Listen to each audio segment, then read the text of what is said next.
मराठा आरक्षणावरती टांगती तलवार आहे। भरती शैक्षणिक दाखले कोर्टाच्या निर्णयावरती अवलंबून राहतील। मुंबई हायकोर्टाने राज्य सरकारला स्पष्ट निर्देश दिलेत। आरक्षण विरोधी याचिकेवरील सुनावणी दरम्यान हे निर्देश दिले गेलेले आहेत। मराठा आरक्षणानुसार कुठलीही भरती किंवा शैक्षणिक दाखले देताना ते कोर्टाच्या अंतिम निर्णयावरती अवलंबून राहतील हे ध्यानात ठेवा असे निर्देश मुंबई हायकोर्टाने राज्य सरकारला दिले आहेत। मराठा आरक्षणाविरोधामध्ये सदावर्तेंनी दाखल केलेल्या याचिकेवरील सुनावणी दरम्यान कोर्टाने हे निर्देश दिलेत। दरम्यान याचिकेवरील पुढील सुनावणी मंगळवारपर्यंत तहकूब करण्यात आली आहे। तर मराठा आरक्षणासंदर्भातली महत्त्वाची बातमी आता आपण पाहतोय। मराठा आरक्षणासंदर्भामध्ये हायकोर्टाने राज्य सरकारला स्पष्ट निर्देश दिलेले आहेत। भरती आणि शैक्षणिक दाखले कोर्टाच्या निर्णयावरती अवलंबून राहतील असं सांगण्यात आलं आहे।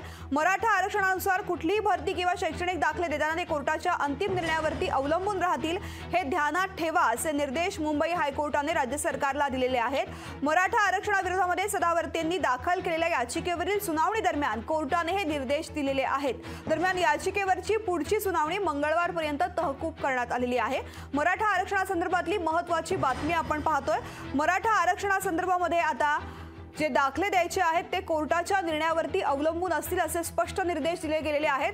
भरती आणि शैक्षणिक दाखले देताना कोर्टाच्या या निर्देशांवरती अवलंबून राहावं लागणार आहे। सरकारला अवलंबून राहावं लागणार आहे। आरक्षण विरोधी याचिकेवरची सुनावणी जी होती त्या सुनावणी दरम्यान असे निर्देश दिले गेलेले आहेत।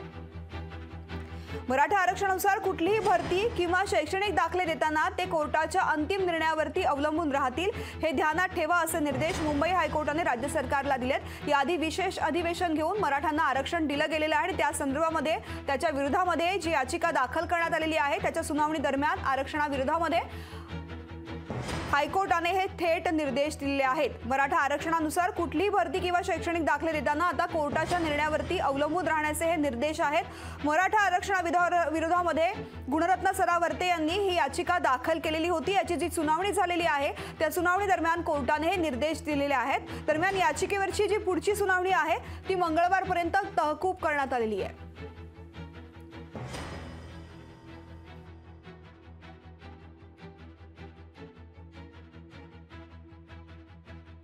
भरती शैक्षणिक दाखले कोर्टाच्या निर्णयावरती अवलंबून राहतील असे स्पष्ट निर्देश हायकोर्टाने सरकारला दिलेले आहेत। मुंबई हायकोर्टाचे हे सरकारला स्पष्ट निर्देश आहेत। आरक्षण विरोधामध्ये जी याचिका केलेली आहे गुणरत्न सदावर्तेंनी या संदर्भामध्ये जी सुनावणी झाली त्या सुनावणी दरम्यान कोर्टाने हे निर्देश दिलेले आहेत। पुढची सुनावणी ही मंगळवारपर्यंत तहकूब करण्यात आलेली आहे।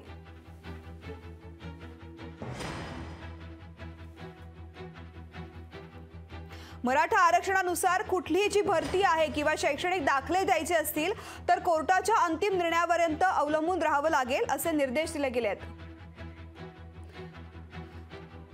मराठा नेते वीरेंद्र पवार थेट आपल्या सोबत आहेत। वीरेंद्रजी, आता महत्त्वाची जी सुनावणी झालेली आहे त्यामध्ये कोर्टाने आता राज्य सरकारला थेट निर्देश दिले आहेत। कसं पाहता या निर्देशांकडे? निर्देश जे दिलेत एकदम क्लिअर आहेत की राज्य सरकारला तरी सांगितलंय की ह्याचा जो अंतिम निर्णय असेल तो याचिकेवरती जी कोर्ट सुनावणी करून त्याच्यावरती निर्णय देईल त्याच्यावरती अवलंबून असेल।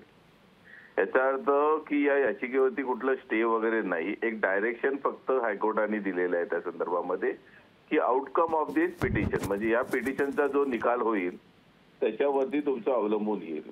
म्हणजे काय तर जर नोकरभरती जरी झाल्या आज नक्कीच तरी ते काय त्याला काही स्टे नाहीये, पण उद्या जर नोकर भरती झाल्यानंतर जर रिझल्ट जर निगेटिव्ह आला तर मग त्याच्यावरती स्टे येऊ शकतो। असं त्याचं म्हणजे त्याला म्हणतात आउटकम ऑफ दी पिटिशन। नक्कीच। आणि हा एक प्रोसेस असतो जनरली कोर्टामधला की असं जर काही झालं तर एक जो ऍडव्होकेट असतो तो मुद्दा पण डायरेक्शन्स मागून घेतो। निश्चित आता हे डायरेक्शन दिले जाणार आहेत। मुद्दा लक्षात आला वीरेंद्रजी, तुमचा खूप खूप धन्यवाद लोकशाही मराठीशी संवाद साधल्याबद्दल। लोकशाही मराठी ऐका, पहा, जागरूक रहा।